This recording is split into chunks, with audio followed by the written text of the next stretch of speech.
Welcome to WOW, the Woman of the Week podcast series from Pharma Voice. This episode was made possible by a generous sponsorship from Microsoft. For more information about Microsoft, visit Microsoft.com.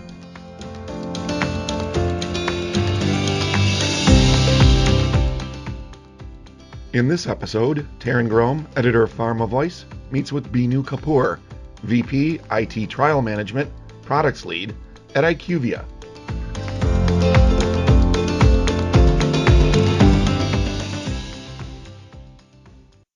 Beenu, welcome to the Pharma Voice WOW podcast program. Thanks, Taryn. It's a privilege to be on Pharma Voice WOW podcast. Well, we're delighted to have you. I am excited to learn about your journey. Over the past 25 years, you've had a lot of interesting roles. You've done a lot of interesting stuff, culminating right now in your current role and leadership at IQVIA Technologies. Tell me about it. Sure, Taryn. Taryn, when I look back at 25 plus years of my professional life, my mantra has always been to just go with the flow. This mindset has made me take lots of risks in my professional life, some of which turned out to be golden, but others did not pan out that well. I started my career in the IT space, actually in the financial industry, switched over to pharma, aiming to have a better work-life balance when my kids were young, after which I made a very risky move by following my gut to leave a very stable and rewarding IT job at Bristol Myers Squibb to join a CRO against the advice of all. Not even a single person advised me to join a CRO, because back in those days, joining a CRO from a pharma company was considered to be jumping onto the dark side. So I saw two big advantages. Actually, that's the reason I pursued this move. One, I was getting a chance to be on the business side with responsibility for managing clinical trials. And secondly, I felt that the outsourcing trend was on the rise. And the services organization, I thought, will benefit from this trend. Boy, did you call that trend right? Yes, I mean, I call that trend right, but that move did not turn out to be a great decision, as not having a science degree proved to be a huge disadvantage for my growth on the business side. But I did capitalize on this experience by using the business acumen that I had picked up and made yet another big move to join consulting. Now, consulting is in between that space between business and IT, primarily helping both the business and IT leaders strategize and operationalize their vision.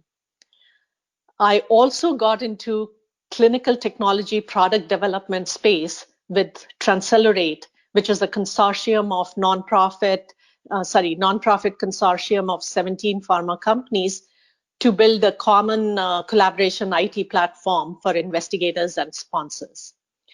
That experience helped me in springboard into my current role, which is the VP of IT at IQVIA, responsible for trial management product suite, where my team and I are embracing digital transformation and are committed to bringing intelligent, intuitive, and interoperable trial management technologies that orchestrate better patient outcomes and speed to market.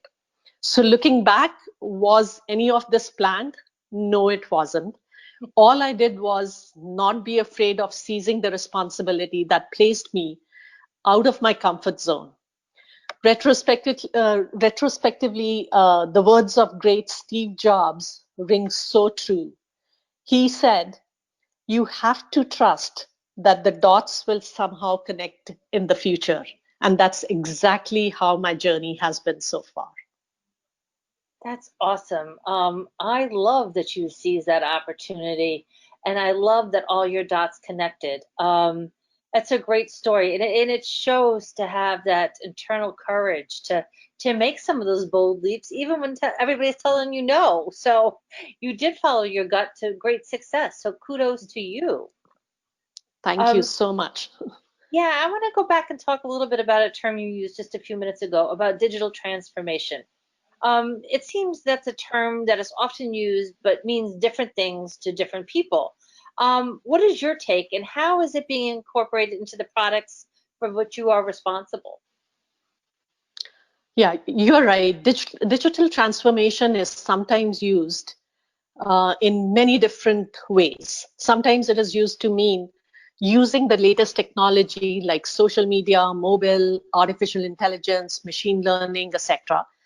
It also sometimes is used in the context of design thinking to really create those novel ways to engage with the stakeholders.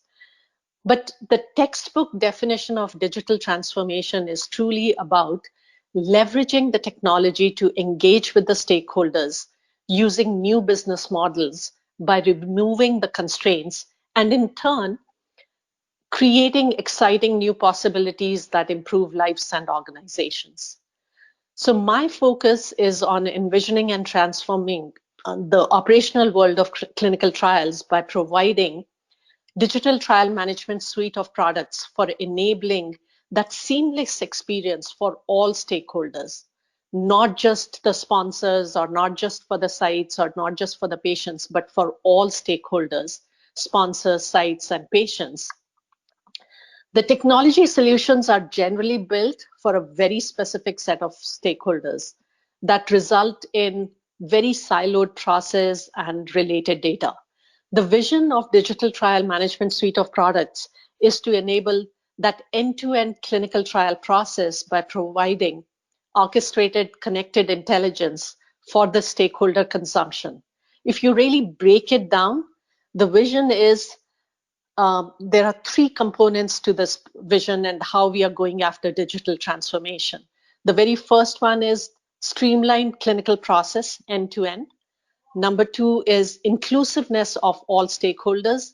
And number three is this connected intelligence leveraged by AI, ML, and cloud platforms. AI, ML standing for artificial intelligence and machine learning. That's great.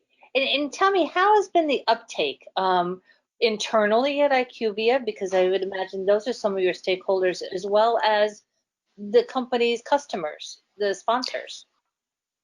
Yeah, the approach that we are taking for both internal and external clients is about showing them the business value and the business outcomes that these products can deliver. And leveraging that, the internal adoption is being planned. We are actually in the pilot mode and will be ready to deliver this in Q3 September of 2020. And similarly for the external clients as well.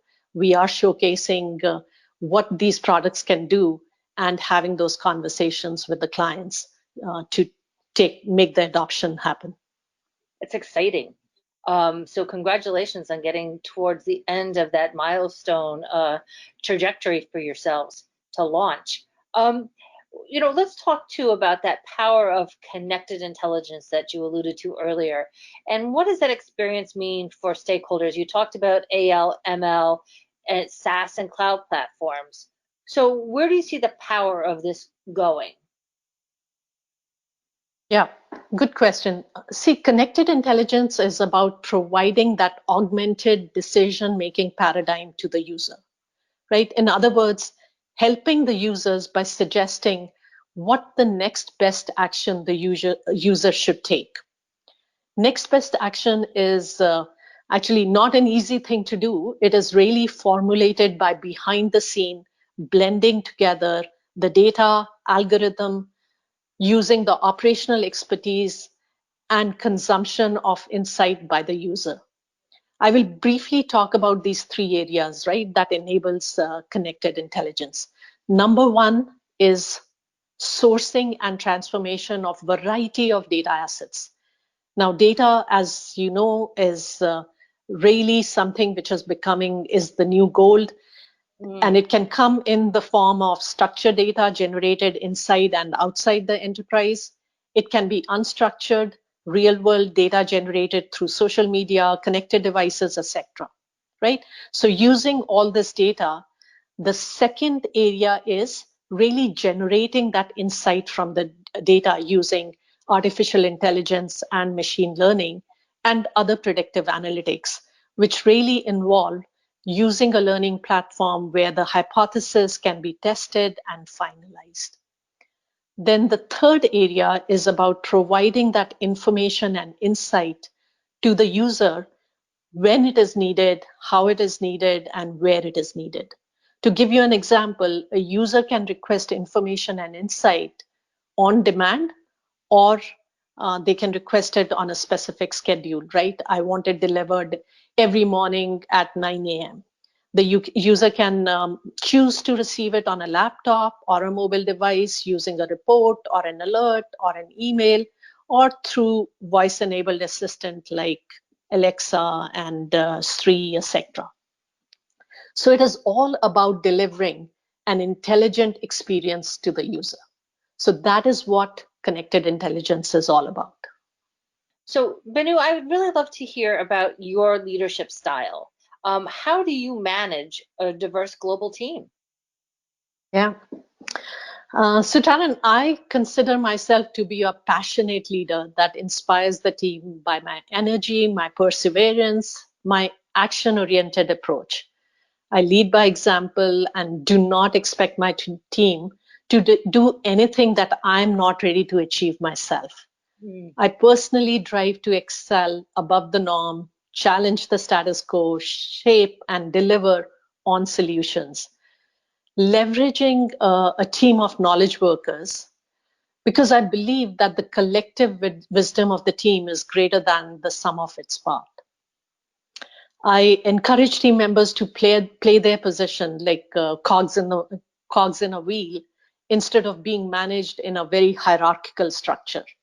My approach is clearly define the goalpost and the purpose behind the goal, and in turn, inspiring the team to identify with the pursuit and mobilize them to achieve the objective. So that's the approach, that's the leadership style that I go with.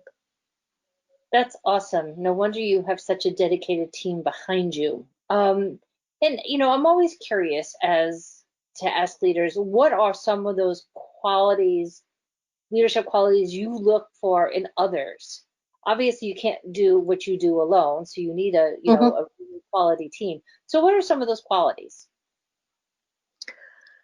Yeah, so I look for people who are selfless leaders and great communicators, because leaders who are able to clearly, convincingly articulate the vision and plan to motivate and rally the team behind them, and at the same time to have that humility to recognize that they are standing on the shoulders of the team that is really doing the heavy lifting in order to achieve the vision.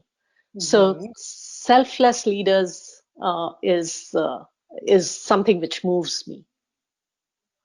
Excellent. Those are great qualities to look for. I agree. So, what drives your passion for healthcare? You obviously could have used your talents anywhere in any sector, and you started out in a different sector. So, what brought you to healthcare?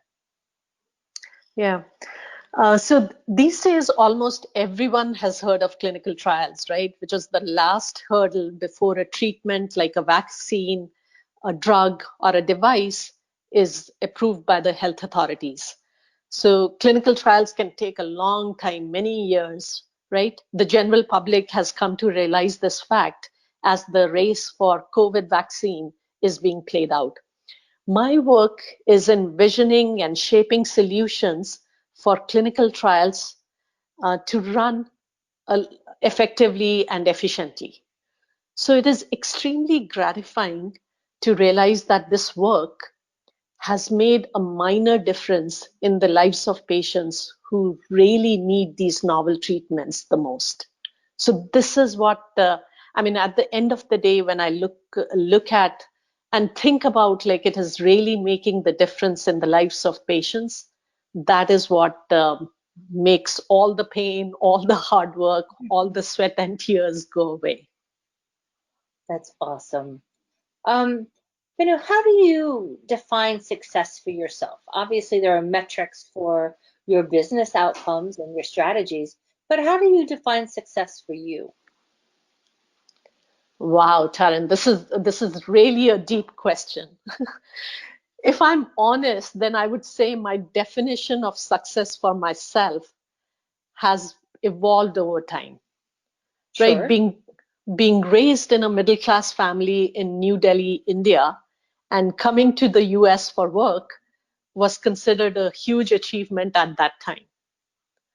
Then, as my career progressed, I moved up the ranks from an individual contributor to a manager, and I considered that as a check in the box as well, right?